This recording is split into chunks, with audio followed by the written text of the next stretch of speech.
Baik, Assalamualaikum warahmatullahi wabarakatuh, teman-teman. Sebelumnya, perkenalkan nama saya Givari Bapak Sutarto, dengan NIM A11 2024 16050, dan saya dari kelas A11 4302. Jadi di video kali ini kita akan membuat bagaimana sih cara konfigurasi atau membangun layanan web server. Jadi di web server ini kan kita punya struktur seperti Apache, database, dan ada DNS-nya juga. Nah, kalau kemarin kan kita sudah buat DNS dengan nama kita sendiri, yaitu misal nama saya givaripapo.net. Nah, di video kali ini kita akan membuat lagi, tapi yang subdomainnya, teman-teman. Jadi, dari subdomain ini kita akan menggunakan nama misalnya subdomain.varipapo.net. Untuk langkah-langkahnya kita langsung aja. Yang pertama kita buka VirtualBox, teman-teman.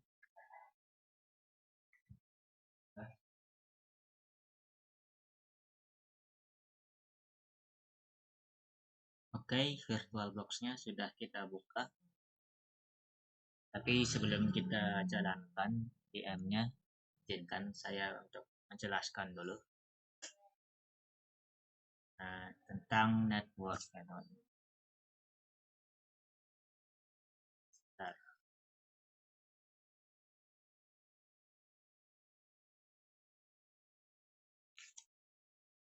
Jadi kita akan membangun layanan web server menggunakan jaringan host only adapter, teman-teman. Kalau kita garis besarkan, ini host only adapter adalah jenis adapter yang memungkinkan si VM Ubuntu ini untuk berkomunikasi secara pribadi dengan komputer fisik. Dan kita nggak bisa sama sekali untuk mengakses internet di host only adapter ini, teman-teman. Jadi misalnya kalian ingin install seperti WordPress atau Apache, itu kan butuh terinstall, butuh yang otomatis namanya jaringan internet, teman-teman. Jadi kalian cukup untuk mengembalikan ke jaringan NAT saja. Nah, kenapa sih kita pakai host only adapter ini? Karena kita ingin membuat simulasi jaringan internal, yaitu jadi seolah-olah PC kita itu bertindak sebagai klien, teman-teman, dan Ubuntu-nya itu sebagai server. Nah, jadi misalnya kalau kalian browsing mungkin google.com, nah kita itu adalah kliennya dan si servernya adalah si Google itu sendiri. Oke, sekarang kita jalankan saja VM-nya.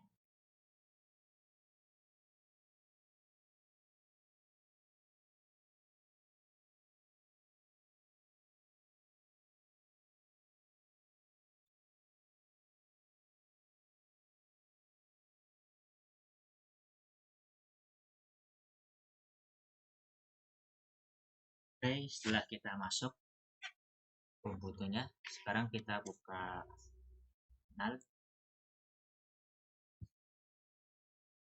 dan kita pertama lakukan penginstalan untuk web servernya, teman-teman. Dan di sini web server kita akan menggunakan Apache ya. Pertama, oh ya, jangan lupa karena kita akan melakukan penginstalan, maka kita otomatis akan membutuhkan jaringan internet. Jadi pastikan sudah diubah ke NAT dulu ya, teman-teman. Yang pertama ada kita ketikkan perintah sudo apt update, lalu ada untuk menginstal Apache-nya yaitu sudo apt install apache 2 ny. Nah, ini kita tinggal tunggu saja, teman-teman, sampai selesai. Ini akan otomatis terinstall, teman-teman. Kalau sudah terinstall, kita bisa cek caranya dengan membuka Firefox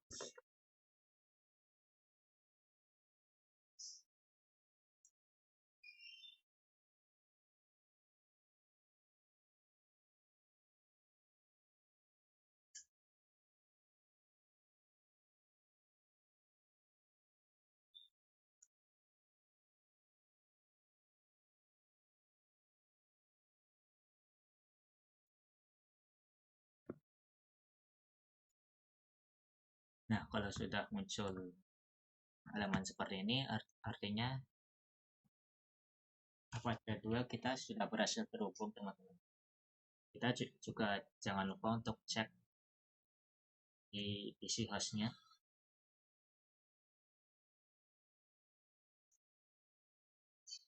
Ya, teman-teman, sudah berhasil.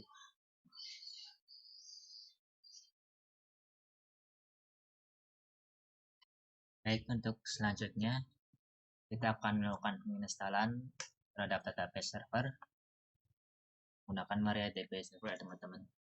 Jadi database server ini berfungsi untuk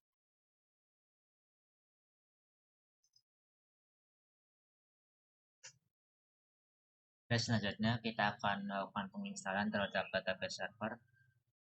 Jadi database server ini kita akan menggunakan MariaDB server, dan database ini berfungsi untuk menyimpan dan mengelola data, teman-teman.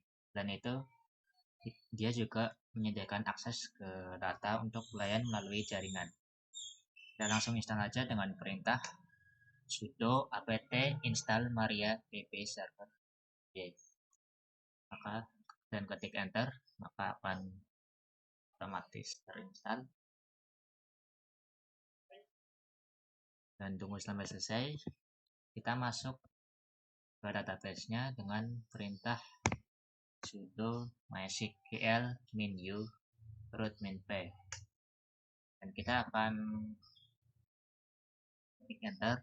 Setelah itu kita konfigurasi dengan membuat database bernama WordPress dan usernya juga nama Givari Papo host dengan passwordnya. Oke. Dan kita juga berikan hak akses juga, ya teman-teman, pada pengguna Givari Papo dan host.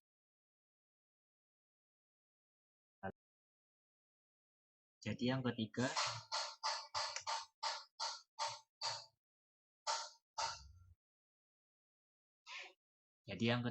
kita akan melakukan penginstalan untuk DNS server.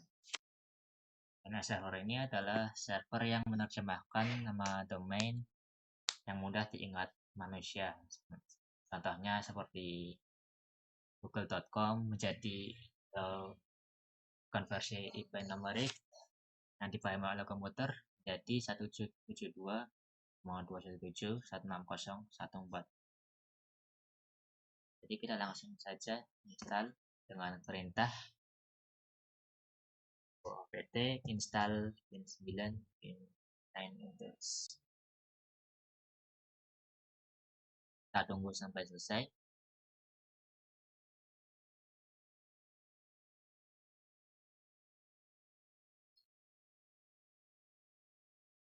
Terus kalau sudah selesai, kita akan konfigurasi dari DNS server ini dengan perintah sudo nano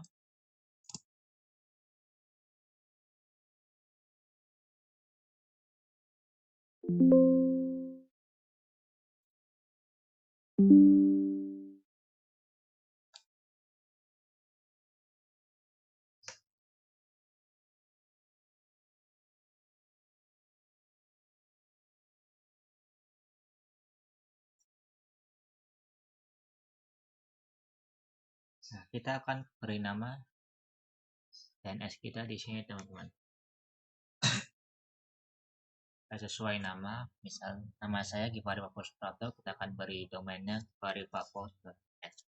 Setelah sudah, kita klik, kita save menggunakan ctrl, lalu ctrl X untuk kembali. Kalau penginstalan sudah selesai, kita konfigurasi nama domain kita dengan perintah seperti ini.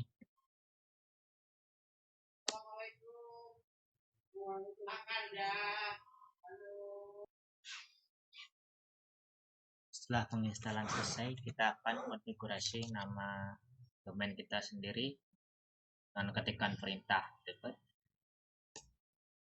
kita akan masuk ke folder sini, dan di sini adalah mana kita akan beri nama domain kita, teman-teman. Kita pakai nama sendiri,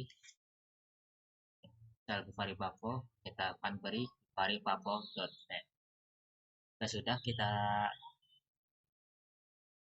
save dan ketikkan ctrl dan ctrlx untuk keluar. Selanjutnya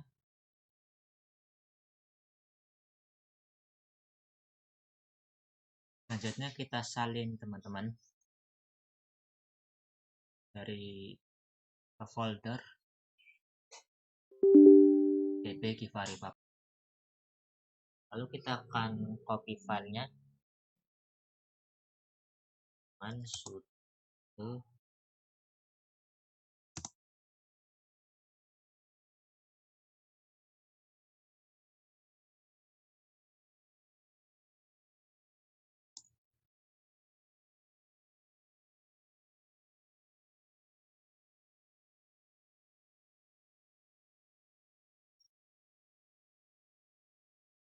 kita akan mengcopy folder ini tadi ke dalam db givari-pavo ya, teman-teman. Enter.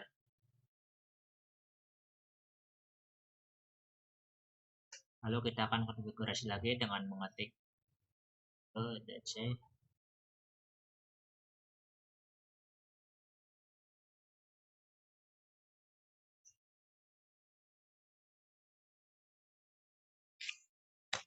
Nah, bisa kita lihat, teman-teman, di file saya ini sudah terkonfigurasi semuanya, sudah saya atur dan gantikan sesuai ini adalah user database kita, dan ini domain yang kita buat. Lalu tambahkan juga di bawahnya, sesuaikan IP dengan NIM yang kita miliki ya, teman-teman. Sudah kita save dengan Ctrl Alt dan keluar X untuk keluar. Setelah selesai, kita restart DNS dengan sudo system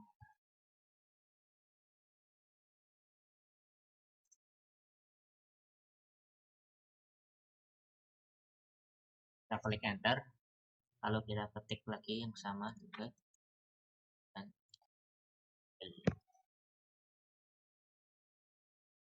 klik enter, teman-teman.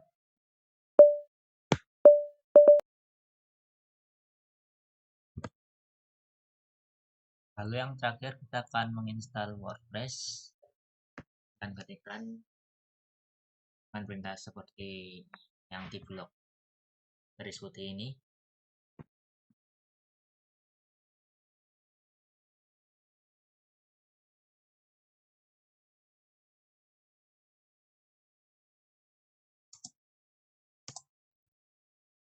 Ya, ini yang ini install PHP dulu ya.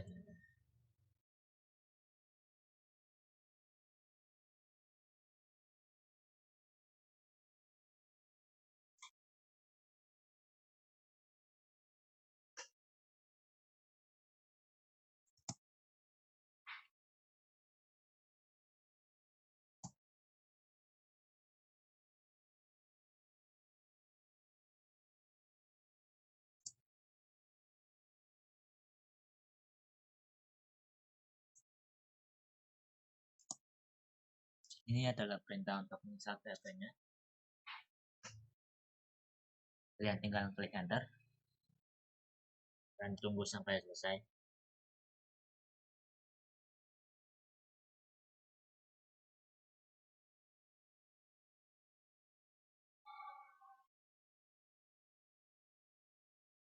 Lalu untuk WordPress-nya kita ketikkan dengan perintah seperti ini.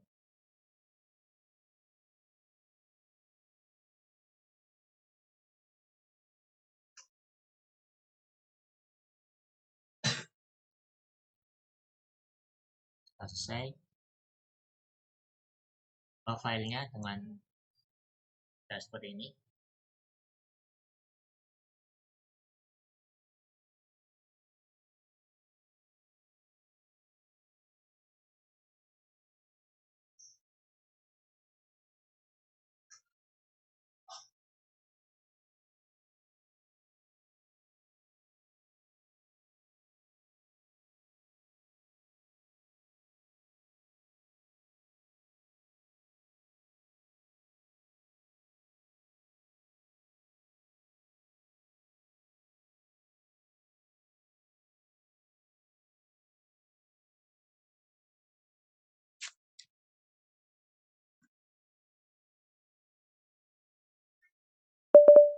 lalu ketik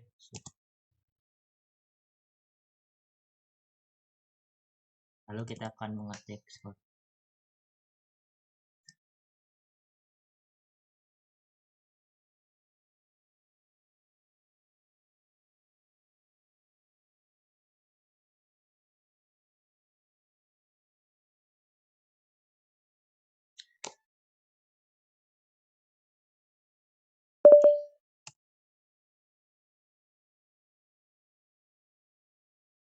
setelah instalasi selesai, kita ketikkan berikut ini,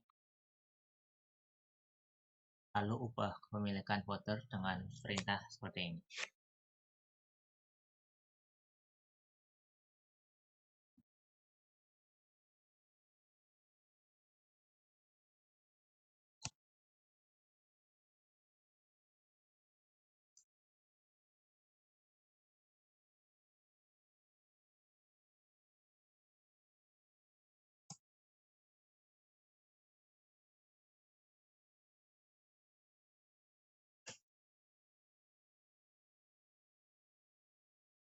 Klik enter.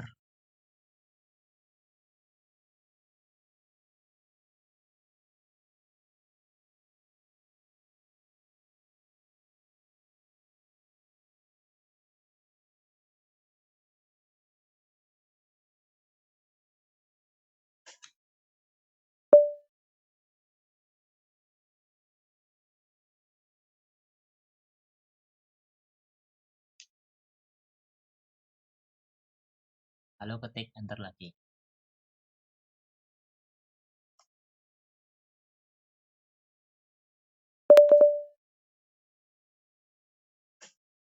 Setelah itu masuk ke folder var www.html WordPress. Kita akan konfigurasi database kita di sini dan ketikkan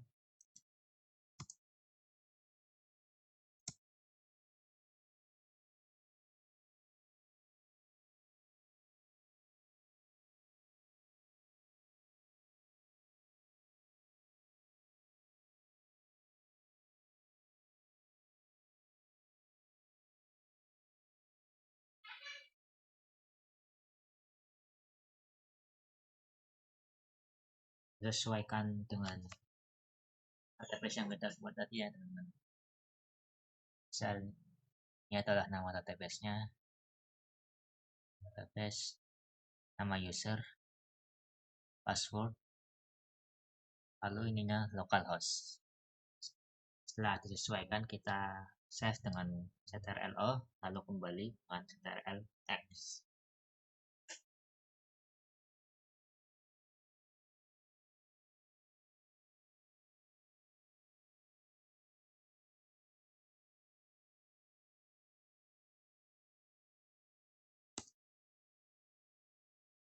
Setelah itu kita restart aplikasinya.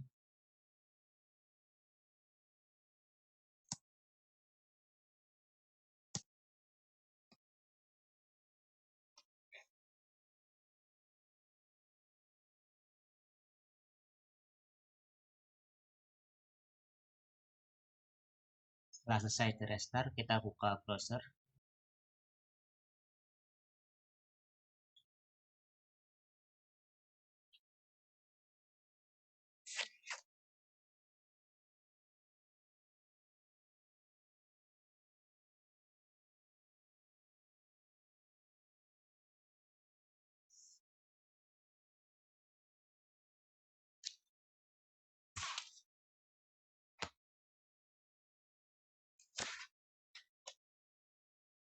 Jika sudah muncul halaman seperti ini, artinya kita sudah berhasil dengan WordPress.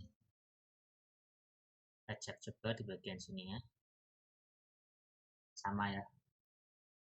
Oke, sekarang jadi kita akan melakukan pembuatan subdomain.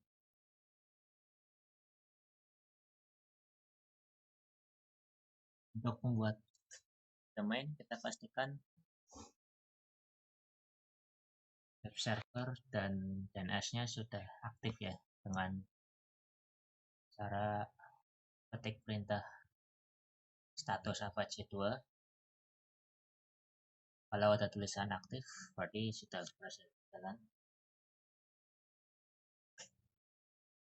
Kalau kita cek database juga, kalau ada tulis aktif, dia sudah juga berhasil.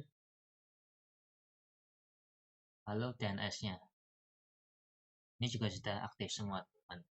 Jadi kita bisa langsung membuat filenya, file index.html untuk subdomain dengan cara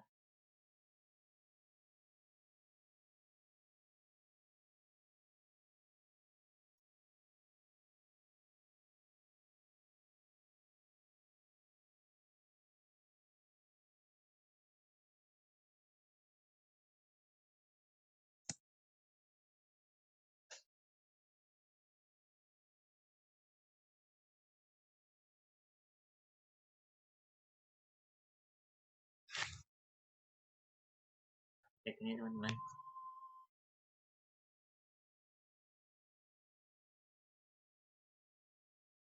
Setelah enter, kita masuk ke filenya.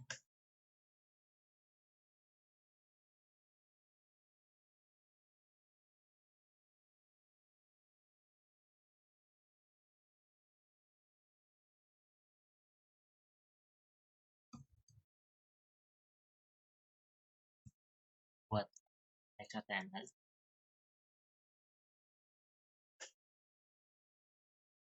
Dan kita isi seperti ini, teman-teman. Ada name, nama, dan kelasnya juga. Dan jangan lupa masukin gambarnya. Bisa pakai flash disk juga bisa. Lalu kita masukkan ke indeks HTML-nya. Setelah beres, kita save ctrl dan ctrl-x.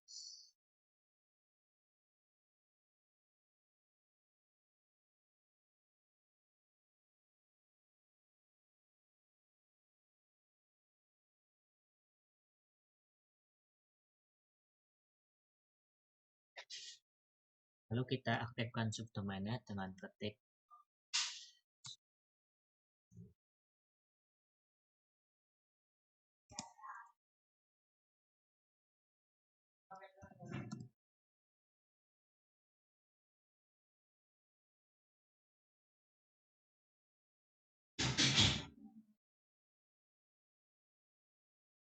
klik enter, maka di sini akan mengaktifkan dari subdomain yang kita buat.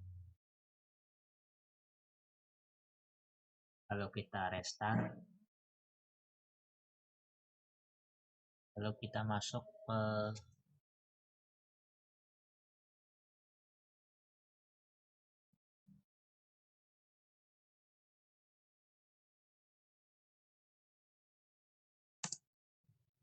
lalu kita konfigurasi lagi.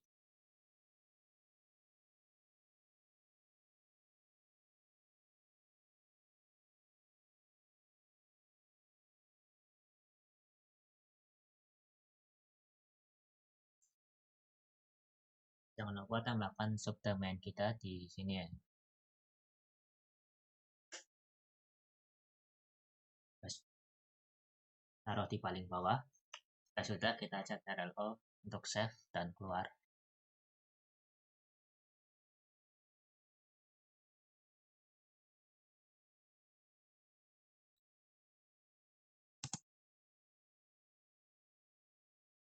Konfigurasi untuk subdomain kita.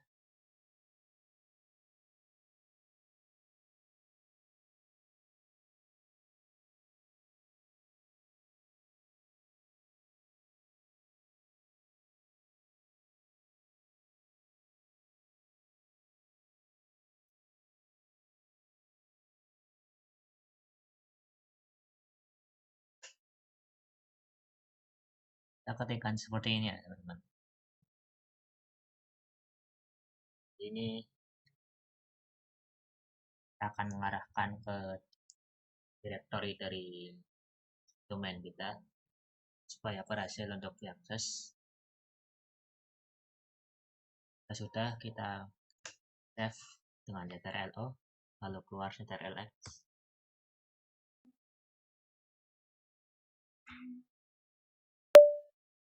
Kalau kita aktifkan subdomain dengan ketik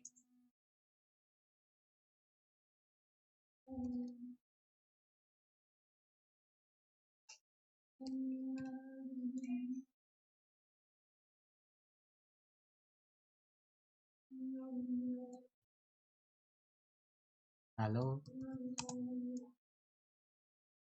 kita refresh Apache-nya,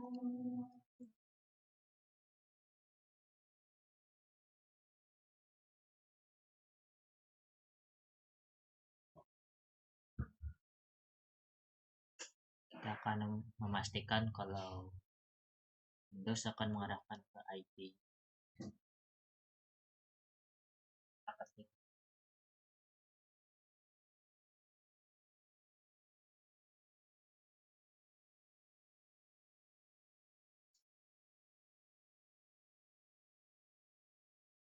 Jika sudah muncul notifikasi, kita buka browser.